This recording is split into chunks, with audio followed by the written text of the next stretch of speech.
privatization, it's a God's blessing. Because it's all about investment, it's all about wealth creation. Who goes out and says that privatization is a God's blessing? Very few. But this is the fact. Growth in this country depends on privatization. So we are the last hope and the last resort of Greece. It's the free market competition. Someone wins, someone loses. Now, if you start crying your head off because some people are taking advantage of your misery, I mean, it's your own responsibility to turn things around. It's a matter of thinking. So, of course, it's true. If Greeks were averagely clever, they're just preaching. They're just saying no, no, no. Fuck you. Tell me how yes. Sorry, this is the thing. Don't tell me now why not. I know the why nots. It's conventional wisdom. Tell me how yes. How can we make things happen?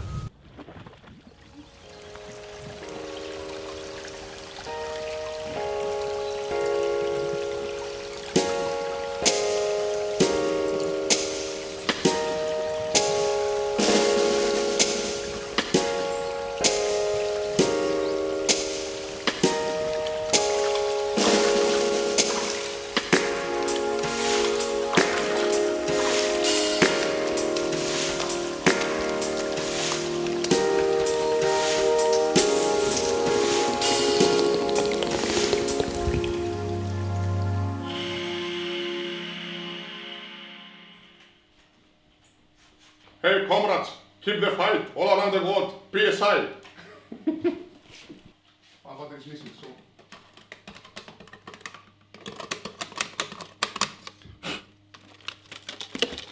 You see, you don't use it anymore. We use the citizens, the social media. What the privatization is issue of society, not only issue of unionists. We're really involved in this struggle, not only because we're running for our jobs, we're part of the society, we drink water, we use water every day. Civil society asked for us, for our help, because they know that we have the knowledge from inside of the company, what's going on with the agreements, with the obligations, all of this, with the visits of the multinationals. People need water, human body is 70% of water, water is everywhere. Water is life, and I think privatizing water is privatizing our lives. Recently, the Thessaloniki Water Workers Union joined with civil society groups to create Sosto to Nero, a coalition dedicated to the fight against water privatization. Personally, I thought this cannot happen in my city. They cannot go on with the privatization of the water. So we started working together, and then we thought, what can we do? So what everyone was thinking in Thessaloniki was that in order to struggle against privatization, we have to find something new, not just close the water company and make a protest or something that common. So the idea to invent Sosto Nero as a place that everyone can come and say their voice and their opinion was something bigger than just the trade union struggling. And then we had this idea of a referendum. And we made it happen. And we're very proud about it.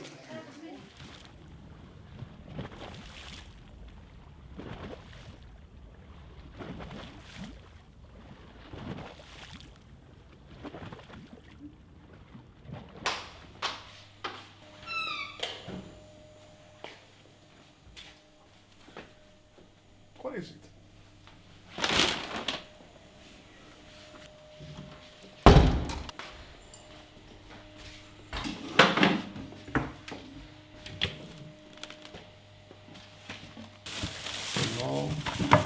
Yes.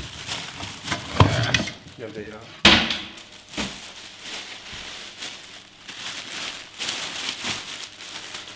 So this is OHI, no to privatization of water. Yes, we did a referendum, which was an unofficial referendum, but we convinced the municipalities to support us. And the same day with the local elections of for the municipality and the prefecture. We did a referendum against the water privatization. Yes, I must mention that speaking with our allies from Europe, they said that the Italians and the other referendums,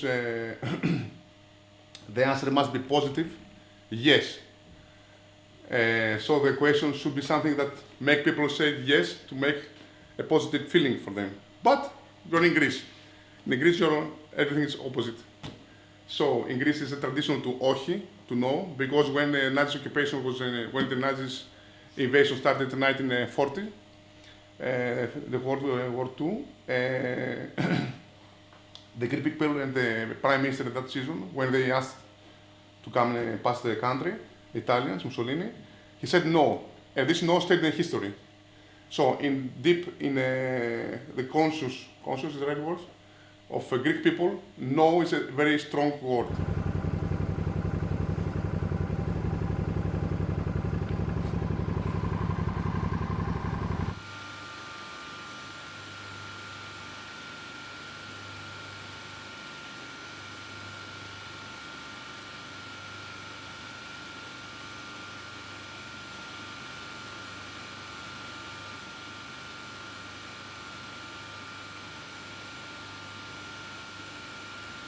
Yes, we're training him when private sector will come here, people from private sector, to start biting. He's an anti-privatization dog. In 2013, started the biting for the company. There was an obligation to the biters that if you want to take place of the biting, you must visit officially with your technicians and your officers the facilities of the company. So Suez was here. You know, the union and the workers are very, very nervous. They want to react, you want to show their reaction, we don't want you here, you know. Suez, go home, you know, all this. And, you know, it's EYATH, it's the letters over there. It's εταιρεία ίδρυσης από χέρι της Θεσσαλονίκη, Thessaloniki Water and Sewage Company. We put a big banner over it, writing in French, allez. So, go. And my colleagues told me that Suez was smiling and taking pictures of this banner. And we put banners everywhere in our facilities. You think they got the message? Yes, they had the message from the very, very beginning. They know it. So what we're seeing in Greece is the influence of the Troika, which is composed of the European Central Bank, the European Commission, and the IMF. And for me, it's actually the equivalent of blackmail. What they're saying is, if you want to get access to loans to stabilize your economy, you've got to match a whole range of criteria, and one of them is you've got to sell off your public assets. So they're forcing private sector onto national and local governments. We don't live in a democratic country or a free country. We're not living in a free country. Since its forced creation by the Troika, TAIPED has been riddled by corruption scandals. In 2012, Anna Bubenakova, an EU appointee to TAIPED, was forced to resign after she was accused of privatizing public assets in Slovakia in the direct interests of her husband's company. Greek board member Anna Zwaro chose to resign out of protest, saying she had been forced to agree to privatization proposals and did not want to become a puppet of certain interests. In August 2013, TAIPED's new chairman, Stelios Stavridis, was fired after taking a ride in the private jet of a businessman who hours earlier had been awarded a lucrative TAIPED privatization deal. Two of the current members of the board, including the CEO and executive director, previously worked for companies who have now been awarded TAIPED contracts. Well, about TAIPED. TAIPED is it's I think, I don't know what happens in other countries, but we have this unique, how you can feel, they found out this way to privatize what is public, and they got the right to sell it because we are in a crisis, in a financial crisis. The problem is what gets in TAIPED cannot get out. Anyway, I call it in the National Real Estate Office. All the treasures and all the values of the Greek state were put there to be sold to multinationals, to friends of the government, to people who own the government in their pocket. And that's their role. It's remarkable that people who own big law offices in the private sector are advisors of the TAIPED. But of the most concern is TAIPED's least known participant, the EU-appointed Philippe Boin. Boin previously worked as head of the economic service to the French embassy in Romania, helping to further privatize Romania's public water to the French multinational Veolia.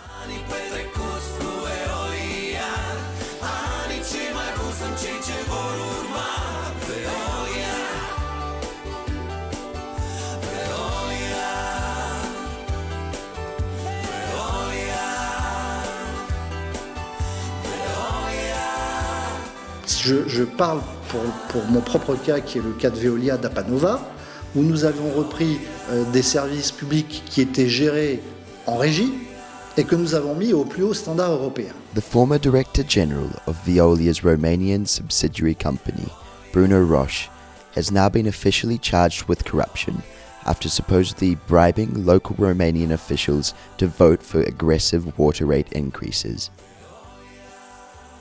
Roche was also head of the French-Romanian Chamber of Commerce and recently received an Order of Merit from the French-Romanian ambassador, who described him as faithful, honest, and wise. At the end of his time with the embassy in Romania, Philippe Boin described foreign investors and multinational corporations as conquerors in the good sense of the word.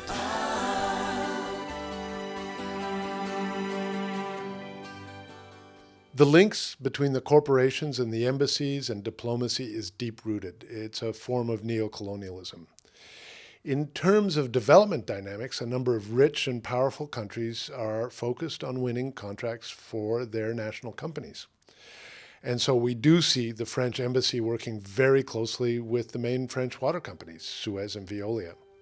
Philippe Boin is not only one of the EU appointees to TAIPED, he's now also head of the economic service to the French embassy in Athens. He has been involved in meetings between Suez and the French ambassador, as well as the recent visit of François Hollande to Greece, accompanied by Suez executives.